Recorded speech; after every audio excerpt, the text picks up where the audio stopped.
Sir இல்ல sir, அவங்க ஹஸ்பண்டுக்கு கால் பண்ணிருக்கேன், கண்டிப்பா வந்துருவாங்க சார். உங்களை நம்பி வந்து துணி எடுத்ததுக்கு இப்படிதான் அசிங்கப்படுத்துவீங்களா? அப்படியே ரத்தம் எல்லாம் கொதிக்குதுங்க. பெத்த புள்ளைய ஊரெல்லாம் பாக்குறத பார்த்து அவமானப்படணுமா நாங்க?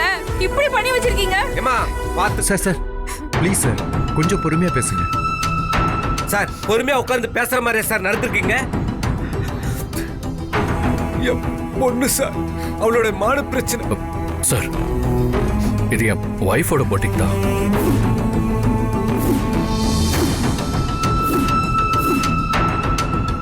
இதுல உங்க ஒய்ஃபுக்கு சம்மந்தம் இல்லைன்னா எங்களை பிளாக்மெயில் பண்றவனை எப்படி கண்டுபிடிக்கிறது?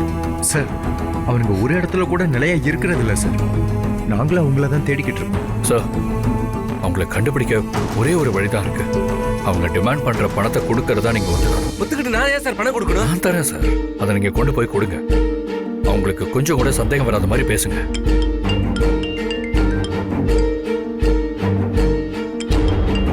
அவன் தான் சார். அவன் கேட்கிற பணத்தை உடனே கொடுக்கறதா சொல்லாதீங்க. சும்மா பாகேன் பண்ற மாதிரி பேசிட்டே இருங்க. அப்பதான் சந்தேகம் வராது. சார். லவுட் ஸ்பீக்கர்ல போடுங்க சார்.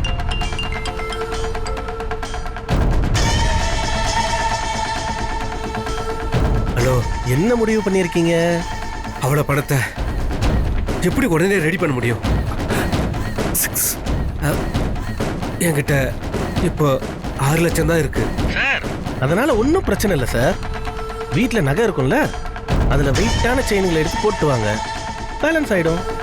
அந்த வீடியோ சம்மந்தப்பட்ட எல்லாத்தையும் என்கிட்ட கொடுத்துருவல்ல? என் பொண்ணோட மானமே உன் கையில தான் இருக்கு. உங்ககிட்ட பணத்தை வாங்கினதுக்கப்புறம் அது எதுக்கு சார் எங்களுக்கு? சரி, எந்த இடத்துக்கு வரணும்?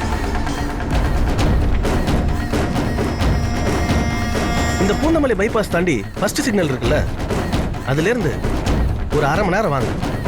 அதுக்கப்புறம் எங்கே வரணும்னு நான் கால் பண்ணி சொல்கிறேன். ஒன்று மட்டும் தெரிஞ்சுக்கோங்க, ஏதாவது ப்ளே பண்ணணும்னு நினச்சிங்கன்னா அது உங்கள் பொண்ணோட வாழ்க்கையில் விளையாடுற மாதிரி ஆயிடும். அச்சோ, அப்படிலாம் எதுவும் பண்ணிடாதீங்க. நான் தான் பணம் கொடுக்குறேன்னு சொல்லிட்டேன்ல. நான் பணத்தோட வந்துடுறேன். பேலன்ஸ் பணத்துக்கு நகையை மறந்துட வேண்டாம் சார்.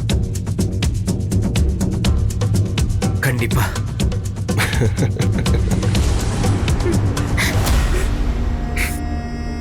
சார். சார், கிளம்புங்க சார். நம்ம நினைச்ச மாதிரி பேசுறான்டா. எதுக்கும் இந்த மேட்டரை நம்ம கேர்ஃபுல்லாக தான் டீல் பண்ணணும். அதெல்லாம் பார்த்துக்கலாம்டா, பணம் வரட்டும்.